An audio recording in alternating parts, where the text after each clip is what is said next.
Microsoft is gearing up for the launch of its 365 Copilot tomorrow, the company's latest push into generative AI, deeper, we should say. And our next guest says the tech giant could have an iPhone moment on his hands. Brent Bracelin, Piper Sandler co-head of technology research, cloud apps, and analytics, joins us now. So, Brent, take us through what about this makes it the iPhone moment for Microsoft. Sure. So if you think about the mobile movement and the smartphone movement, rarely, rarely do you see the largest companies actually monetize that opportunity. We're at basically this juncture point here with generative AI, a new AI technology, where Microsoft has a first mover advantage. It's the largest software company, one of the largest tech companies in the world. They actually have a first mover advantage. So similar to iPhone and the opportunity that brought for Apple, we see a similar opportunity where Microsoft, specifically with 365 Copilot, can really change the future of work.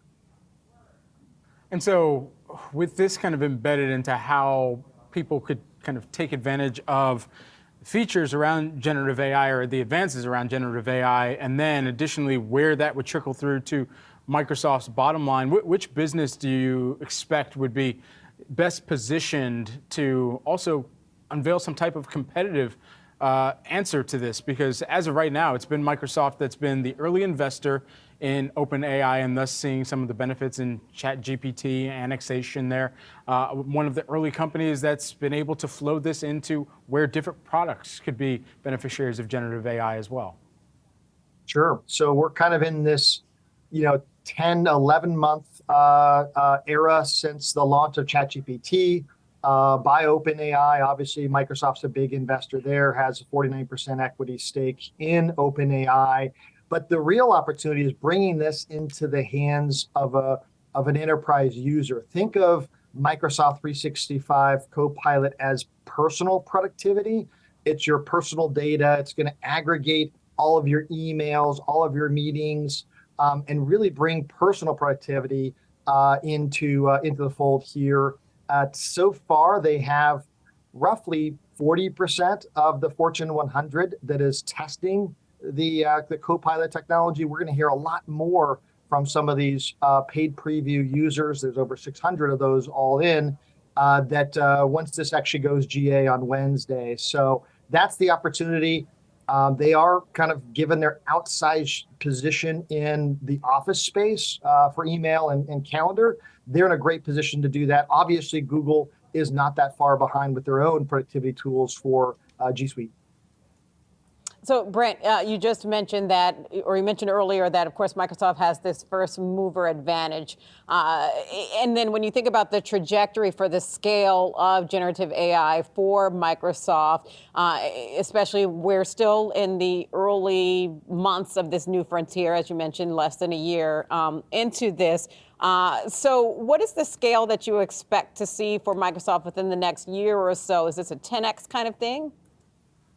Yeah, great question. So if you think about GitHub Copilot, this is a coding companion for a developer. That's the most mature generative AI product on the market today. They have about 1 million paid users, which is about a 200 million ARR business today. So it is still relatively small given the 100 million base of GitHub developers out there. That we think could be a $3 billion opportunity, up from 200 million in ARR today over the next couple of years. If you look at the Azure AI opportunity, which is the cloud and also includes OpenAI services, that's at about a $2 billion run rate, again, in 9 months. So you're already looking at $2 billion run rate. We think this could easily be a $10 billion opportunity from a revenue perspective just within the next 2 years.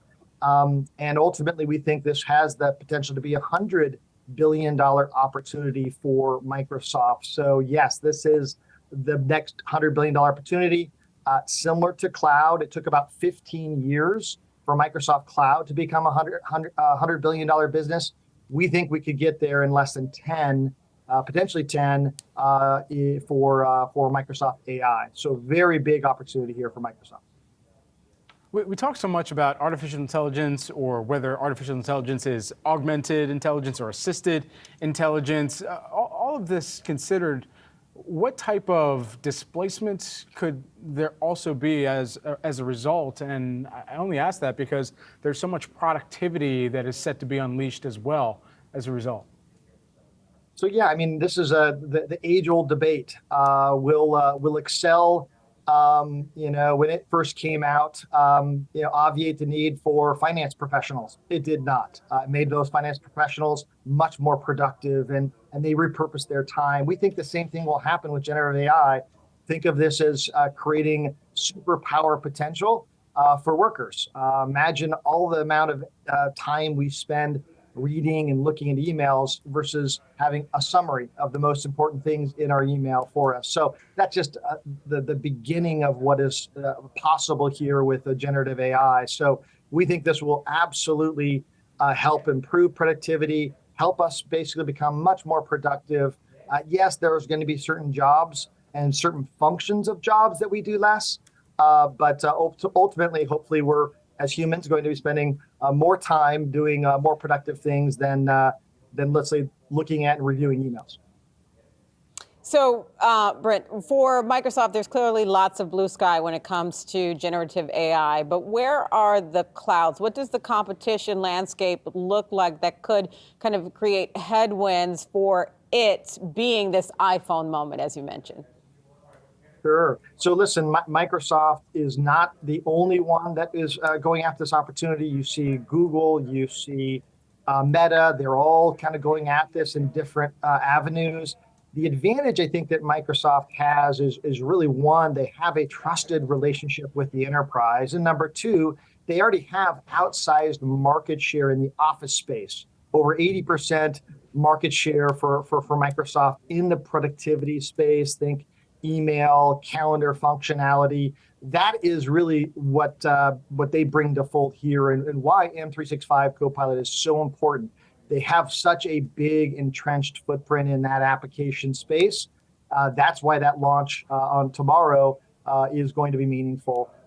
There will be competitors. There were a lot of smartphone competitors to iPhone as well, but ultimately that was a market that Apple capitalized on. If you look at the pace of innovation inside of Microsoft, they're looking to capitalize on this generative AI movement as well. We'll see how it turns out. So far, we've been very impressed.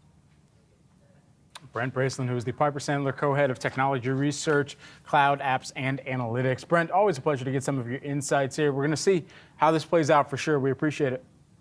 You bet. Take care.